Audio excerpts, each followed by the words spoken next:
This is Dr. Lisa Marie Bobby, and you're listening to the Love, Happiness, and Success podcast. If you are a high-achieving person in a growth-oriented career path, sooner or later, it is likely that you're going to find yourself in a leadership position. You're going to be someone's boss. And then a whole new professional development challenge opens up for you. How do you be a good boss? That's what we're talking about on today's show.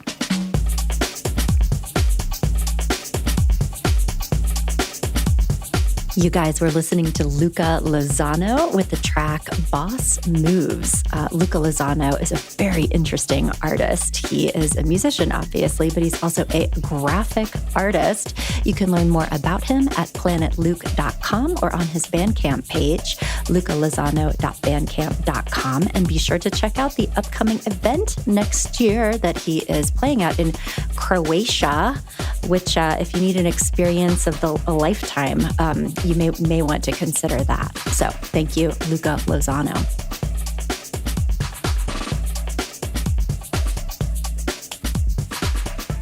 Okay, my friends, now let's talk about your boss moves, because this is the Love, Happiness, and Success podcast. And I know we talk a lot on this show about relationships, about personal growth, and, all the different things that can help you achieve love and happiness and success in your personal life and in your own well-being.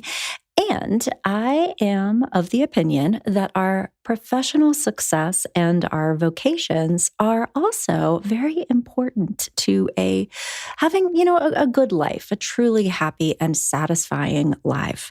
And so today I want to pivot a little bit and talk about a different facet of professional development, because we talk a lot about career development on this podcast, and I've certainly interviewed quite a few career coaches from Growing Self Counseling and Coaching, of which I'm the founder. And I found that it's interesting that many of these conversations with career counselors and coaches, so much of that begins to focus on what you want to be when you grow up, and then finding the right career path. Obviously, very important, and worthy of exploration if you are earlier in life or even mid-career, and thinking, I am not really doing what I was put on this earth to do. That's important, and you need to figure that out. So, essential. But it's also interesting to me that a lot of, I think there's like mythology around it sometimes. Like, as soon as you figure out who you are and what you want to be when you grow up and you land the job, then you're done. You're good, right? That's where it ends. And this concept is kind of like believing that as soon as you meet the right person who you are fundamentally compatible with, then you're golden. You're good. You're going to have a perfect relationship forevermore, and there's not really anything else to work on or discuss. And we all, I think, hopefully know that belief about relationships is not just misguided, but actively harmful to your personal relationships, if that's something that you subscribe to. If you're not prepared to be actively growing and evolving in service of yourself and your relationship and your significant other and your family, if you don't understand that is part of making a good life with another person, then you're in for a really rough ride and a lot of disappointment. And so I think that we all understand this. We need to work on ourselves, work on our relationships. But the same is really true for your career and for your professional development. Being truly successful and satisfied in a career requires so much more than identifying what it is that you want to do and then getting the right job with the right organization. Certainly, those things are important, but to continue growing and feeling satisfied and feeling successful means actively working on yourself so that you're growing and evolving into the kind of person who's able to function effectively at higher and higher levels of responsibility, communicate effectively with others, manage yourself effectively, think strategically, and then also be able to develop the kinds of relationships with others that are so vital to your professional role. And I think, even most importantly, is the kind of humble self-awareness that we need to carry with us to tell us like where we need to grow. Like, I think especially in working environments, it can be very, very easy. And sometimes true to point the finger outside of us, right? Toxic work environments, difficult corporate cultures, unreasonable circumstances or expectations, like those things all can happen in different working environments. And that's also not the whole story. I am of the belief that we have the ability to grow and evolve, and that we also have a lot of power in crafting our own life experience, and that the way we show up in all of these situations and the way that we're actively working on ourselves can really change the outcomes. And I think there's a lot of disempowerment that can happen in career-related or professional-related environments, because I think that there's less intrinsic willingness to look at oneself and how we may be impacting the situation, the system, the outcomes, rather than kind of thinking that it's all external factors impacting us. Again, it's true, there's an interplay there, but you know what? This podcast is devoted to your empowerment. And so I think it's really important to be talking about these facets of your power in order to help you be able to create the life that you want, right? And so, where this really, really shows up for me with my, career counseling and coaching clients that I've had over the years is that when people are high performers, high achievers, obviously very talented, doing a really great job in their professional role, there comes a point when they either choose to, maybe start their own thing and start hiring employees, or get promoted within an organization into a leadership position.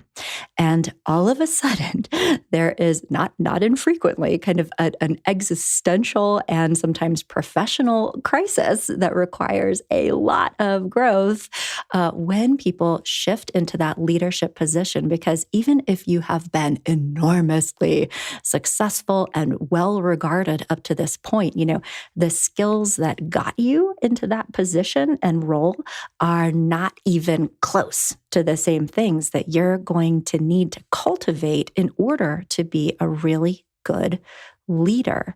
You may be an excellent worker, creator, actualizer, all these things. But when you begin managing and leading other people, it demands a lot of new skills, abilities that are not always natural, and certainly not the same thing that got you to the place that you are.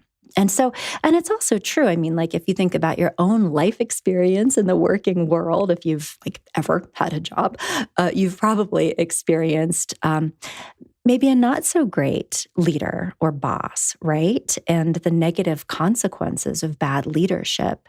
And if you know that working for or with a bad leader, or I hate to use the word bad, right? Underdeveloped leader, person who maybe should not be in a leadership position, individual who has not yet acquired the skills or abilities to be a good leader. So I don't want to be so black and white about it. There's good or bad. Let's kind of frame that differently. But nevertheless, if you are with somebody who is struggling to be a competent and effective leader, or maybe is not aware that they're not a competent and effective leader, you understand how it feels. It creates a lot of stress. It keeps others, from performing at their best. Maybe that's happened to you. You felt beaten down or minimized or constrained in some ways by that relationship. And, there's an old adage that I think is true. People don't always leave jobs, right? They leave bosses. They may love the work itself, but simply cannot tolerate how it feels to be in that environment, or, that the relationship is starting to feel really toxic. They don't like the person they're working for, the people that they're working with. And that's often the biggest factor of why people will leave otherwise good situations. And so obviously, and if you are in a leadership role or considering moving into one, or see that as being, likely in your future, I know that you do not want to create that kind of environment where morale is low or turnover is high, or that, people are feeling bad about their relationship with you or the environment that you are shaping for them, right? I believe that you want to be an inspiring, effective leader that knows how to do a good job in this role. Obviously, you're an ambitious person. You wouldn't be rising to this point if you weren't. And I think a worthy goal of this ambition is to figure out how to be a good boss, how to inspire a team, how to support people in doing their best work. And I know from working with others, but also my personal experience in growing into a leader, now of an organization where we have, 50 or 60 people running around here these days. I mean, it's a steep growth curve. It is hard to do. It is humbling more days than not. And it's also a worthy endeavor of growth and personal exploration. So that's what we're doing on today's show. We're going to be talking about the skills, the mindsets that you need to be a good boss so that you can continue to accomplish these professional goals in a way that feels good for you and also feels good for others, so that you're creating a workplace where you're having a good time, other people are having a good time, and where talented people, want to stick around and give their best. So let's just dive right into this exploration. First of all, I think that there are some really important factors to consider when you're in a leadership role or if you're considering being in one. And we're going to start with some really, really foundational stuff. And the spotlight now is going to be turning on you/me. I mean, we're in this together, right? But I think that there is a very just of primary importance thing that needs to happen in order to be an effective leader, which is, first of all, self-awareness and a degree of humility to be able to sit with and really reflect on this question. Are you actually leadership material? I know that that's a tough one. That is hard to think about. Many people want very much to be leaders, to be managers, to be in the role of guiding and supporting others. And this is not an intrinsically natural state of being or gift that everybody has. We'll be talking about the specific factors that go into effective leadership. But as we do, I really want you to be asking yourself, is this me? Do I have this? Do I do this? Or am I willing to work on myself really, really actively in order to be able to grow into the person who is relatively competent and skilled in these different areas? And I tell you what, it is okay and probably the best for everybody if after listening to this discussion, you leave here thinking, I'm not sure that this is really right for me. And I think that there's a lot of wisdom in this because, business owners, if you're employed by an organization, business owners often promote based on performance and an execution role, right? Scott is one of the very best software developers we have. He really knows his stuff. And I think he's the one to mentor and lead this team. That's often what it looks like because there's an emphasis, on productivity and the work that needs to be done and the operational factors and all of these. whether or not Scott has the personality, the relational abilities, the emotional intelligence, the cognitive abilities to be able to strategically think and plan and, go into the future mentally. I mean, like, this is all very different from doing the work itself. And Scott, is sitting here thinking, "Oh, cool. It's a promotion. It's a change of title. It kind of makes me feel good to think about being a leader. I'll get a raise. Like all this is good stuff and sounds attractive." But then it's not uncommon at all. Moving into that role feels very, very frustrated, overworked, overwhelmed. Like life just got about 1,000% harder. Relationships feel difficult. I mean, like Scott is not having a good time, and neither is anybody else. And so, that's a very common outcome. And the answer is often in, okay, Scott, so now you need to learn a whole new set of things and ways of being that has literally zero to do with the actual software development, or 20% to do with the actual software development, and a whole lot of other factors.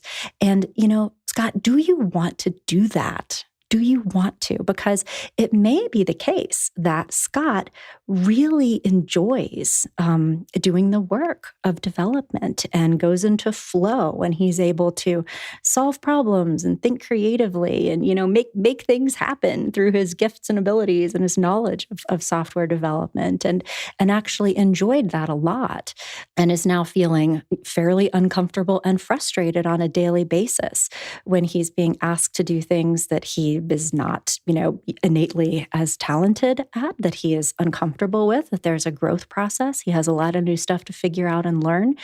And that if he's not really that interested in doing the work, it would be better for him and other people, and probably the organization, for him to have the self-awareness and humility to be able to own that and say that, and without feeling any shame or of failure. I think that is an honest and valid thing to say. I prefer to be a creator. I prefer to be an executor. I prefer to be the one solving problems and doing the work and making cool things happen. I'm comfortable here. I'm good at this. This is my place in the world. And almost step away from this like sparkly golden mirage of air quote leadership, right? Because, many things that we enter into with good intentions and a lot of hope and excitement look better on the outside than they do on the inside. And I think for a lot of people, the leadership role is one of those things. Similarly, too, many people will have success in a role where they are talented, they have found they're good at something, and now they decide to start their own business doing that thing, or in that industry, and quickly find out that starting, running, managing, operating a business has even less to do with the work itself much of the time than it does this whole other set of organizational skills. And there are many more, I think, components of starting a business than there are of moving into a management role. And maybe we'll do a podcast on all those different facets. But I mean, most of starting a business is not even management at that point. So we're going to limit the focus of today's conversation to that. But it's also certainly a factor. When you start a business, sooner or later, you're going to have employees and know how to lead people. And so that is just one of the important skill sets that a business owner needs to grow in. So there is a lot here. So that's step one, to really think about this and educate yourself on what being a good boss involves, and doing some very serious soul searching of, is this me? And if not, how motivated am I to figure out how to grow into that person? So let's then shift into talking about the kinds of skills and abilities that are required to be a good boss, to be a good leader. We could make a very, very long list of these skills and qualities, but I think a short list would certainly include things like being able to see into the future to a degree, to be able to think strategically about where we are now, where are we going, and what are all of the little pieces that need to happen in order to get us from here to there, needing to visualize something that doesn't exist yet, and then figure out how to create it. And along with that, being able to define what success looks like for the people who are going to be part of achieving that outcome. It requires a lot of clarity about goals, about the why behind things. And this could be something that you are in charge of creating for a team. I think that that's part of being a leader, is to be a creative partner, at least to a degree, with a business owner. And I think this is certainly easier in smaller organizations as opposed to being in a very large organization where much of this is divided for you.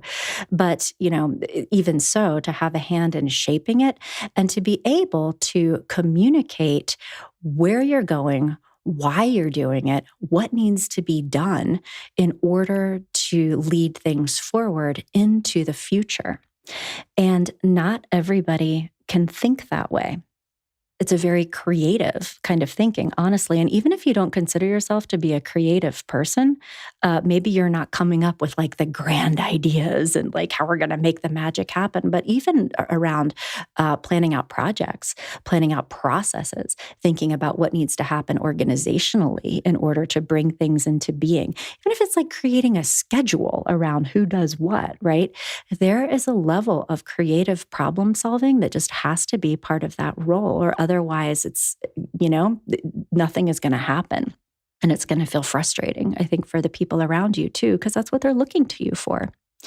And then, once you have some of that figured out and you're able to put all those pieces together in your mind, it also requires being able to communicate that effectively to others in a way that feels good for them, creating clarity for other people, but also being able to mentor and develop others in a safe and authentic way, which requires being able to really understand who other people are. What are their personalities? What are their strengths? What are their opportunities for growth? What are their motivations? What are they good at? And where do they need to grow? And that requires a high degree of psychological mindedness, the ability to understand the minds and feelings of others. Emotional intelligence, right? Being able to have empathy for other people's feelings, being able to kind of tease out, like why people are doing what they're doing, what are they reacting to, and also what they need from you in order to have a positive experience. People need different things. And the definition of emotional intelligence is being able to understand yourself and being able to regulate yourself, but also being able to understand other people and being able to modify your own way of being in order to help another person have a positive experience with you. And so this is a huge component of leadership, because if you don't understand how you feel, you don't understand what your triggers are, and you also don't understand really how to moderate or regulate your own stress, anxiety, frustration, it's going to be very difficult for you to communicate clearly, communicate in an emotionally intelligent way. It's very easy and common for people in leadership positions to feel stressed out, frustrated, overwhelmed, and not even realize that they are creating an emotionally unsafe environment for the people around them because of this power dynamic. If you are communicating in an aggressive way or a frustrated way and not understanding that the person that you talk to is pretty sensitive to that, it's very easy to alienate people and to create a lot of resentment and anger because of that. And it's also very difficult to create a functional work environment and a positive organizational culture. if people do not feel emotionally safe. It's also very difficult to have the kind of relationships with other people that are necessary in order to be an effective leader if you're not very good at regulating yourself or your own emotions, or if you're not really understanding the feelings, the motivations, and the truth of other people, because that's also vital to successful leadership. It's part of this role is understanding others, talking to them, facilitating emotionally and psychologically authentic conversations where you're able to truly enter into their mind. Who are you? What do you want? What are you good at? To be able to have conversations with other people where they feel safe enough with you to say, you know what, this, and this, I feel really comfortable with. I feel like I have a certain degree of a mastery over this skill set, but in this area, I feel like I'm struggling. I feel like I'm falling short, or I'm not really able to do this. And here's where I really want to learn and grow, or to have a kind of relationship with an employee where they can say, I don't know that this is the right role for me. I'm really struggling in this area, because that is also not at all uncommon when you're leading and mentoring and coaching and developing other people, that, you can run into limits. You can run into situations that require the need to make some difficult decisions for you and for them. And so these skills, these soft skills, the ability to understand and communicate with others in an emotionally safe way, the ability to support other people and their professional development goals, to create the kinds of relationships that allow for those sorts of conversations, zero to do with software development. So I hope this discussion is kind of helping you understand what this particular role involves. And if you're just listening to me talk about what a lot of leadership involves, and you're here thinking, no, actually, no, I don't know that I love that. I don't feel like I'm here to be a counselor or to be a coach or to really, look into the hearts and minds of other people. And I think I do struggle with emotionally safe communication, actually. And I'm not sure that I want to devote a lot of my time and energy and effort into developing emotional intelligence skills. I would be much happier actually just sitting here coding my whatever. Again, totally okay. I think that a big, component of finding genuine and authentic success in a professional role long term is that kind of self-awareness, that sort of honesty, and being able to say, this is my happy place. This is where I feel good. This is what I enjoy doing. And this is the intersection of my talents, my abilities, and also the value that I can bring to an organization. Okay, it's okay to respectfully decline a leadership position. And, I've also personally worked with people who have really wanted to be in a leadership position. They really wanted to grow in this area, but just in terms of the way their brains worked, in terms of their personality, just not really able to understand the whys behind things, not able to do the kind of strategic thinking that leadership requires, and also not able to kind of personally communicate or be in an energetic role of, creating the kind of clarity, direction, accountability. Even having a tendency towards conflict avoidance can be a very real barrier towards effective leadership. I think that there needs to be a certain level of courageousness, bravery, the ability to say and do difficult things. And if somebody just has a more passive personality and is much happier sort of waiting to be told what to do rather than being a very kind of energetically proactive person, a leadership role is just not going to be a good fit. And again, it's okay. Now, it is also very, very true that we can grow. I think that's why we're all here, right? Maybe a growth edge is to kind of lean into that humility, self-awareness, and saying, I'm not that. I'm never going to be that. And it would be better for everybody if I stayed in more of a technician role. I am better suited to be a gloriously talented and effective worker. Fantastic. Exit to the right. And going back into that growth mindset, a lot of the things that I was just describing to you are abilities and qualities that can be cultivated and can be learned. I believe that if you would like to be a good boss, one of the most effective and important things that you can do is to first get involved in some serious emotional intelligence coaching, beginning with just an assessment to see how you are with that currently. Emotional intelligence is one of these things that if you ask anybody, how would you rate your emotional intelligence? They would say, I'm so emotionally intelligent. Like, you look up emotional intelligence, there's my picture. I'm a 10 out of 10 because it's very, very difficult to really understand our own blind spots. There is a concept in psychology and in coaching that is very important here. And we're going to be talking about this on upcoming episodes of the podcasts, but it's called a Johari window. And this is a way of understanding our own self-awareness.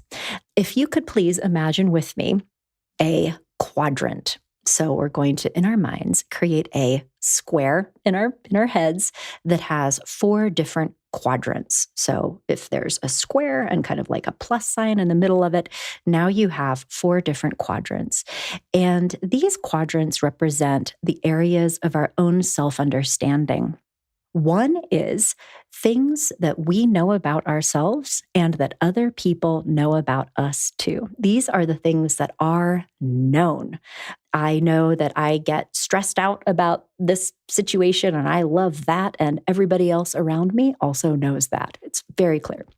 There are also things that we know about ourselves that other people don't know. They are hidden to others, but maybe very much in the forefront of our own minds. And these are the things that we feel are secrets, right? There's another quadrant where, interestingly, there are things that we don't know about ourselves, but that other people can see in us. And that may be a little concerning to realize, but it's very true. And as a counselor, where I am often working is in that quadrant of things that people know that other people don't. I am the keeper of secrets. So we talk about secret things, and that's okay. And I am also operating oftentimes in that quadrant of things that people don't know about themselves, but that I can understand through conversations with them, by talking with them. But there's yet another quadrant that I think is even more challenging, and that is things that you don't know about yourself and that other people don't know about you. They're difficult to see, and since you don't know them, you can't talk about them. And so many times what therapy and counseling and insightful, growth-oriented coaching can do is begin to pull some of those out, the totally hidden things into quadrants where either you become aware of them or ideally your counselor or coach can begin to see them. And why I wanted to mention this process is that emotional intelligence is much of the time in the quadrant of things that you don't know about yourself, but that other people know, or oftentimes in that completely unknown quadrant. You don't know it and other people don't know it. And this is why doing a self-assessment of your emotional intelligence abilities is very difficult to do, because most of this stuff is literally happening in domains that you do not have awareness of. And so by working with a counselor or a coach who specializes in emotional intelligence coaching, there are assessments. And also, working with somebody who's very well trained in this area, they will be able to see things in you and in your story and help you raise the stuff into your awareness so that you have the ability to be able to learn and grow. And so, if you desire to be a really good boss and a really effective leader, it will be very important for you to get involved in a personal growth process where, at the very least, you are able to emerge from that with a clear understanding of your true emotional intelligence and a clear awareness of what your growth opportunities are in that area. And ideally, and here's the plan forward, if basically everybody, you do have some work to do in this area, you'll be able to come out of that work for a plan of, okay, here's what I need to do to be understanding myself, regulating my own feelings more effectively, particularly at work, but also at life, being able to communicate effectively with other people, being able to understand other people with empathy, with insight, and then being able to manage those relationships really effectively, because those are core skills of effective leadership. Everything else in terms of the nuts and bolts of what you're going to be doing day to day comes from those core abilities. So, very important. Now, the next piece of great leadership that I do also think can be developed, can be built in yourself if this is an area of growth, is being able to build the kind of relationships where you get to know people very well and are able to figure out what their strengths are, what makes them tick, and creating emotionally safe relationships about their long-term growth goals, and also where they feel at their best, Where would they like to grow? What do they feel that they are intrinsically good at and where they enjoy? I've heard this called desire zones, right? This intersection of the things that I am good at and the things I enjoy and what, feels exciting to me. And also, where am I in development, right? Because being a good leader requires being able to make sure that you have the right people in the right roles. And you can't do that kind of assessment and moving around if you don't have a really clear picture of who people are and what they can bring to the table. Related to this, of course, is the ability to have a lot of clarity around what those roles are. What should they be? What is the work that needs to be done? Who needs to do what in order to be able to help us create these outcomes? And so, as a leader, here's this creative, visual, or maybe not visual, but certainly, visionary component of seeing this imaginary outcome in the future that doesn't exist yet and being able to break that down into 500 steps and stages and who's going to do what and how are all these pieces going to come together. And then being able to sort of see this team as a whole and think about, okay, which player is good at what thing and who's going to be bringing which of these pieces to the table so that we can collectively and together assemble this desired outcome that doesn't exist yet.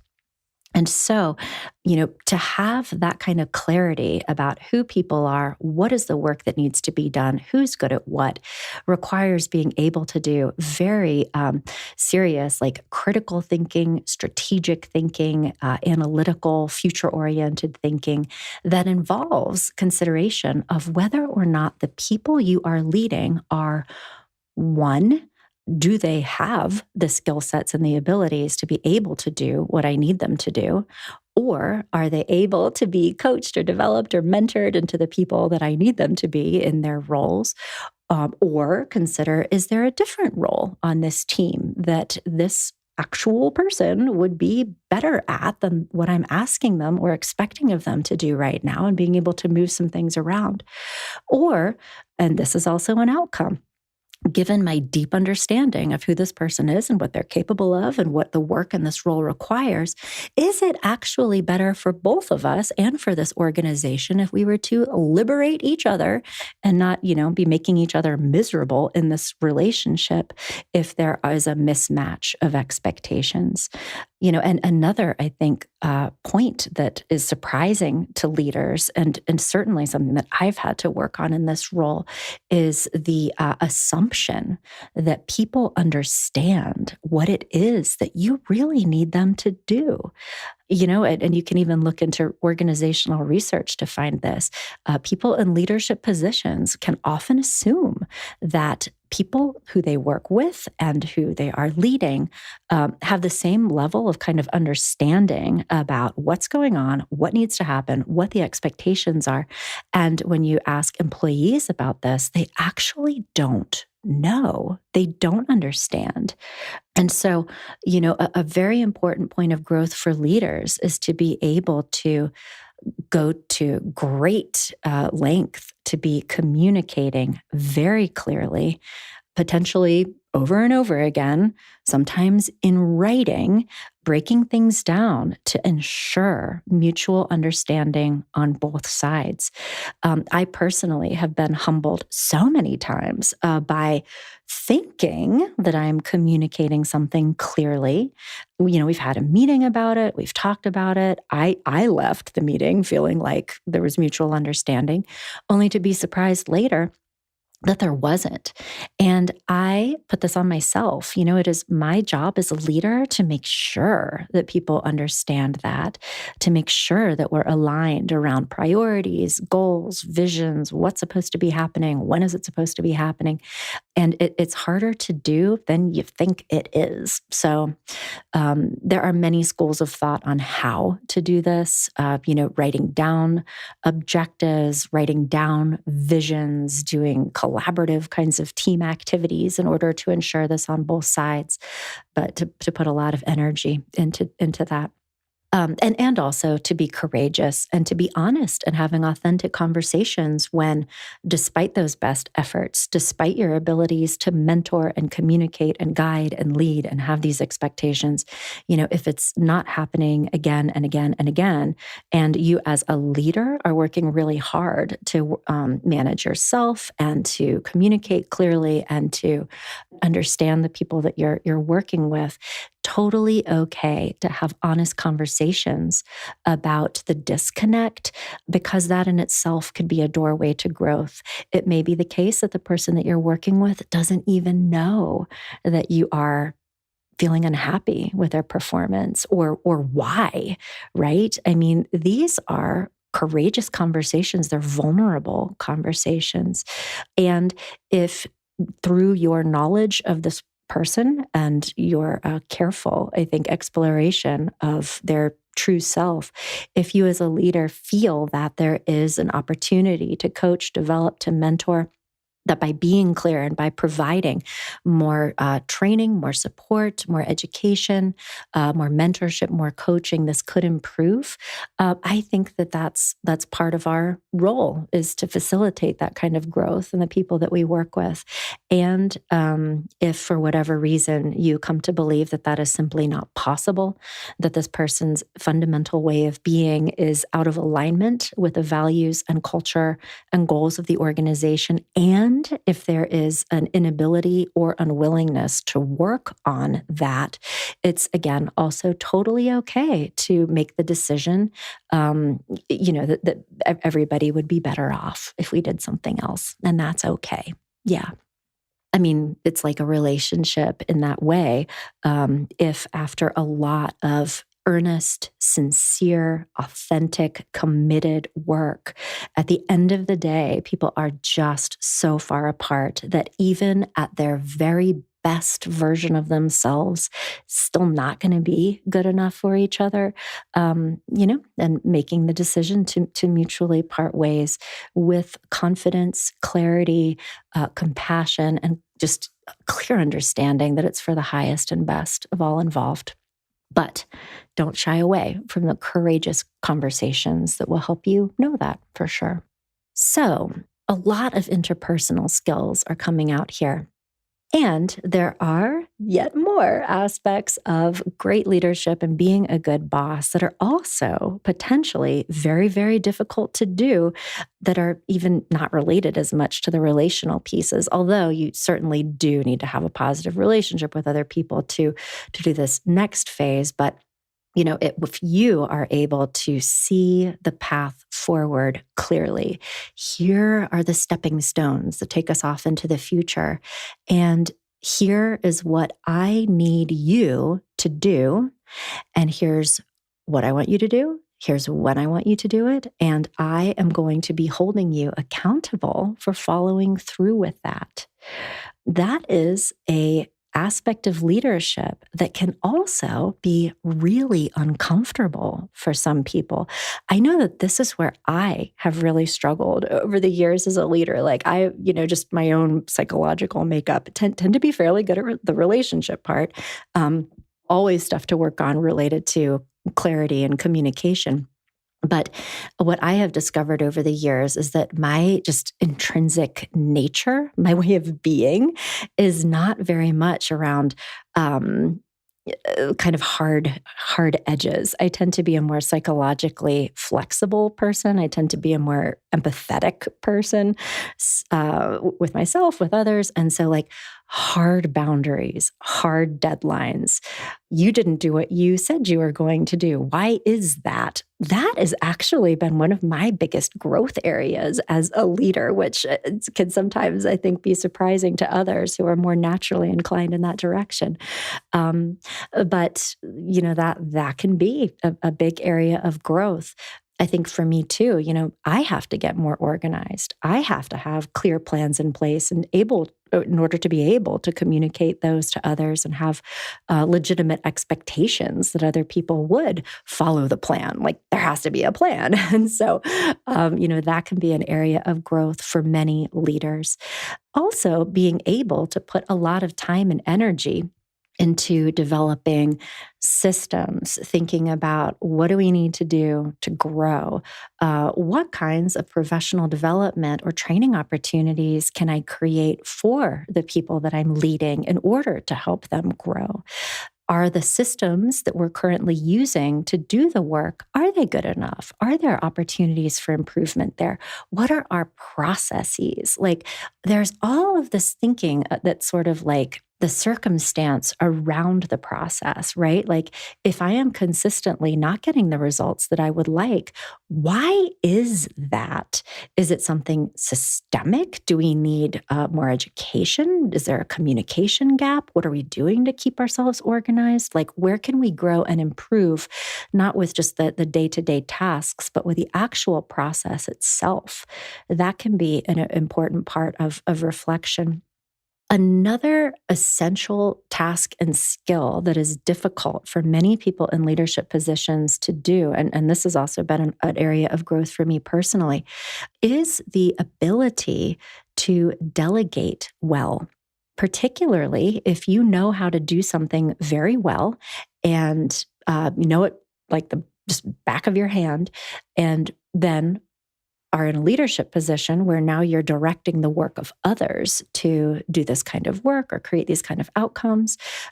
It's very easy to make a lot of assumptions that people know how to do it, that they know it as well as you do. And there is a surprising amount of time that can need to be put into communicating that, getting clear about what needs to be done, and delegating work to others that, especially if you have done it in the past, can that in itself can feel difficult and frustrating to the point where many people in leadership positions are like, that's fine. It'll take me 5 minutes to do it. I'll just do it, as opposed to spending, 3 hours trying to teach somebody else how to do it. And so as the net result, many people in leadership positions are doing a lot of the work that actually their team is it's their job description.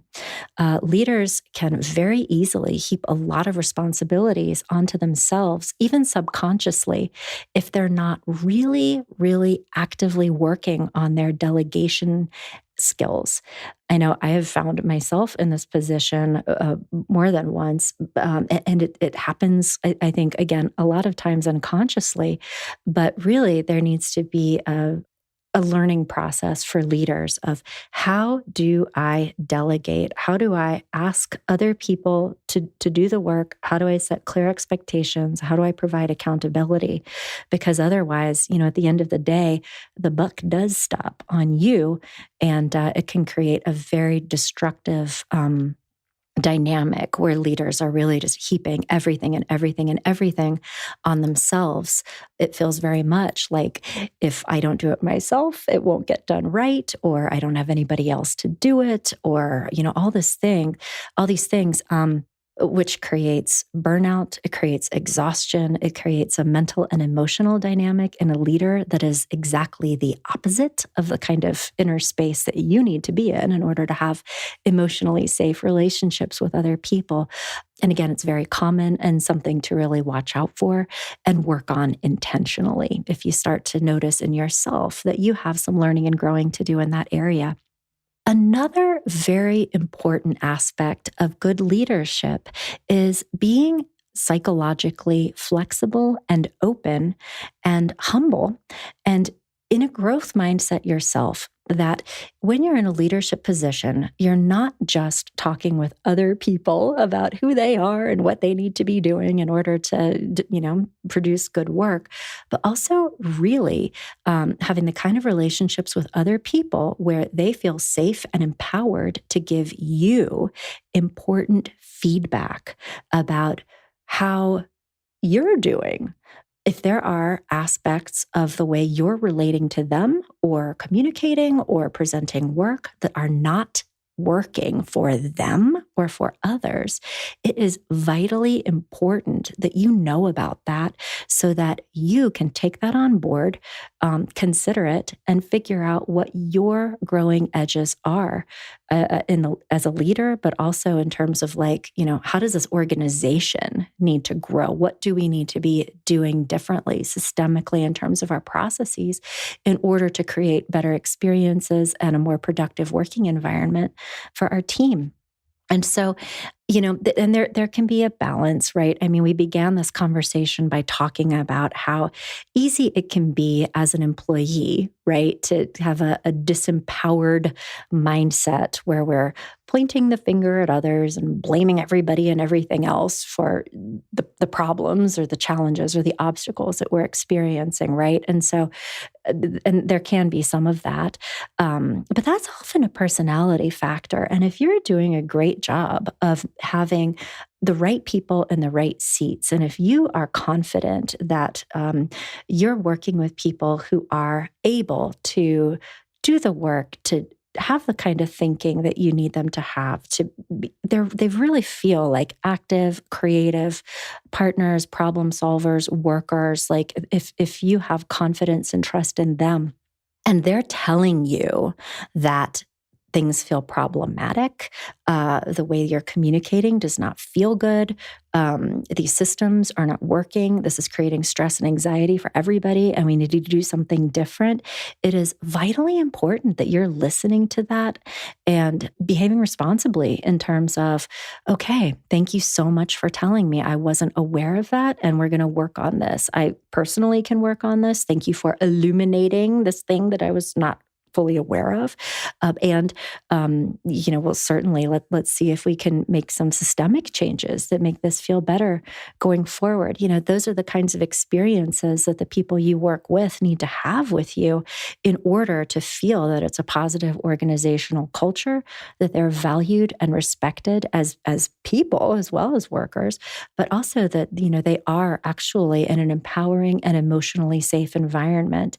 If people get in trouble for being authentic, if people get, punished for having feelings or providing feedback that all is not well, not only will that damage those relationships, I think it also stunts the growth of an organization because you're not listening to people that are there to help you grow too. So I just wanted to mention that, but that's, I think, another really important part of this job. So there is a lot that goes into being a good boss. We haven't even talked about your own personal productivity skills?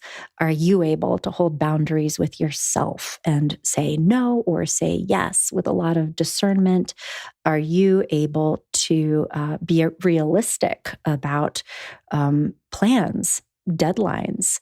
Are you really kind of breaking down these components so that other people can understand? Writing skills, communication skills. I mean, there is so much.